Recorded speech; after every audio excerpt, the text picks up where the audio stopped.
विश्वविद्यालय के gate number 4 पर जो है पिछले 14 दिनों से धरना चल रहा है और आज 14वां दिन था धरने का। और यहाँ पर दिल्ली विश्वविद्यालय के शिक्षक संघ के पदाधिकारी लगातार आ रहे हैं और EC मेंबर्स भी हैं, आ करके इस धरने को समर्थन दे रहे हैं। आज इस धरने को समर्थन देने पहुँचे थे EC मेंबर मिथुराज जी और उन्होंने यहाँ आ करके और इस मांग को जायज़ ठहराया है। उनसे बात करते हैं, जानते हैं कि इस मांग को आप कैसे देखते। ये पहले तो यहाँ पे जितने लोग हैं इनके जज्बे को सलाम, बहुत ही जस्टिफाइड डिमांड है। और ये आप देखिए कि जिस तरह से दिल्ली यूनिवर्सिटी एडमिनिस्ट्रेशन, हमारे वाइस चांसलर साहब एंड हिज टीम जिस तरह से एक लेजिटिमेट थिंग को तार कर दिया, ये बहुत ही खराब बात है, बहुत ही दुखद बात है। देखिए, फर्स्ट ऑफ ऑल हमें लड़ाई लड़नी चाहिए थी एडहॉक्स के लिए, जहाँ परमानेंट है परमानेंट हो गए, लेकिन कुछ पोस्ट जो भरे नहीं गए जब तक परमानेंट नहीं होते वहाँ एडहॉक टीचर्स होने चाहिए। पहले इन्होंने एडहॉकिज्म के नाम पे एडहॉक्स को हटा दिया, उसके बाद अब हमारी लड़ाई गेस्ट पे हो रही है। अब देखिए, गेस्ट को डिफरेंट लेवल्स पे एक्सप्लॉयटेशन करना पड़ता है स्पेस। आप देख लीजिए, पहला तो काउंटिंग ऑफ इनकी एक्सपीरियंस नहीं काउंट हो रहा, एडहॉक्स को मिलता था वो। इनकी सैलरी कितनी मिल रही है? मैक्सिमम लिमिट 50,000 कर रखी है। अब वो जो 50,000 कर रखी है सबको मालूम है, चाहे वो छुट्टियों की वजह से हो या फिर किसी और कारण की वजह से वो 50,000 मिलता नहीं है। और काम डबल ट्रिपल इतना टाइम करना पड़ता है। अब IAS से CA से लेके सब कर रहे हैं, क्यों भाई? तो एक्सप्लॉयटेशन मैसिव लेवल में एडहॉक्स का एक्सप्लॉयटेशन होता था, उससे भी मैसिव लेवल में अब गेस्ट टीचर्स का हो रहा है।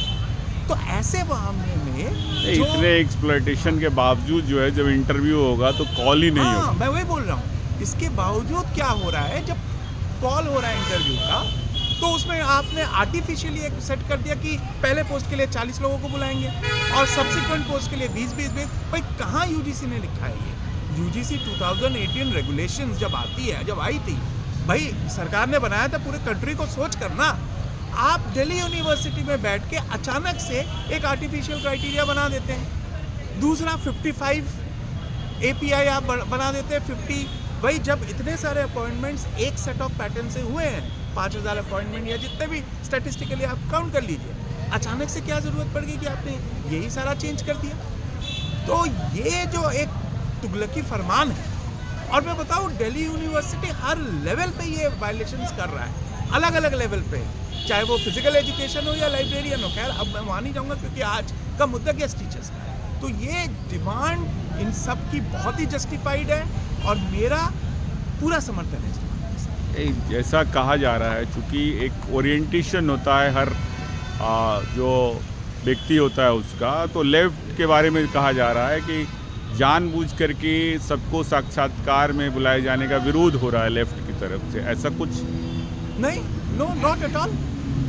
हमारा संगठन जो DTF है वो पूरी तरह से है कि जितने भी एप्लीकेंट्स एलिजिबल है सबको इंटरव्यू में बुलाइए। अरे आप भूल गए 2019 में जो मूवमेंट खिंचड़ा था, उस टाइम राजीव रेड्डी प्रेसिडेंट थे DTF की तरफ से।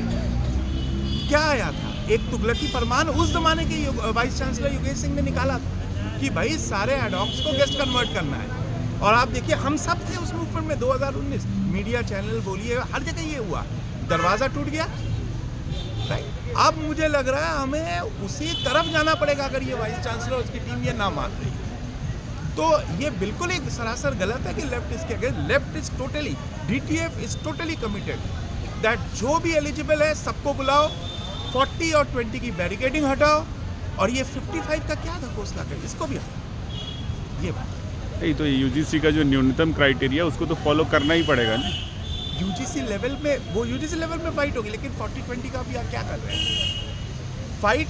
देखिए, मैं वाइस चांसलर, UGC, आपका MOE, ये एक ही लिंक सरकार है, ठीक है। और सरकार डिफरेंट लेवल में हमारे इतने जो साथी एलिजिबल्स हैं इनके एस्पिरेशंस को पंक्चर कर रही है। हाँ, कभी ये VC का मुखौटा आ जाता है कि अब ये कर रहा है, कभी UGC का आता है कि ये न्यूनतम लगा दिया, और कभी MOE से सीधा आता है।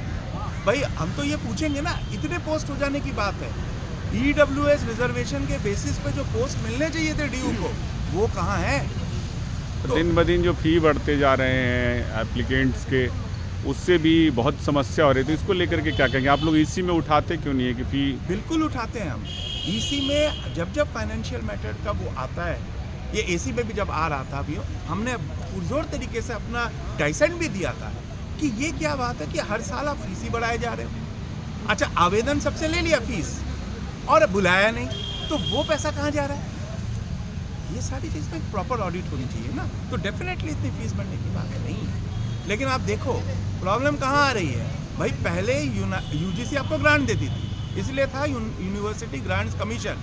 अब हीफा लोन है, तो हीफा लोन तो चुकाना पड़ेगा, तो गाज किस पे गिरेगी? गाज टीचिंग, नॉन टीचिंग और स्टूडेंट्स पे गिरेगी, जो कि हम देख रहे हैं अब 2 साल से। ये तो आज जो ये दबाव आ रहा है, इसी के कारण नियम बदल रहे हैं। सरकार की मर्जी, सरकार क्या जाने। हम तो ये जानते हैं नियम बदलना नहीं चाहिए।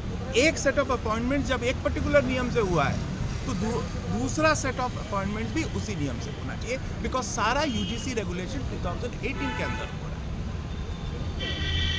ये हमारे साथ बात कर रहे थे मिथुराज जी, और इन्होंने बताया कि जब एक ही विश्वविद्यालय, एक ही नियुक्ति प्रक्रिया रही है, तो उसको बीच में बदलने जैसा कोई नियम ना तो यहाँ पारित हुआ है, और ना इसको यूनिवर्सिटी के जो नेता या जो पॉलिटिकल पार्टीज़ हैं वो जस्टिफाई करती हैं। धरने के 14 दिन हो चुके हैं, प्रशासन थोड़ी दूर पर चुपचाप, गुमसुम और खामोश बैठा है। ये खामोशी कब टूटेगी देखना होगा। फिर लौटेंगे। नमस्कार, धन्यवाद।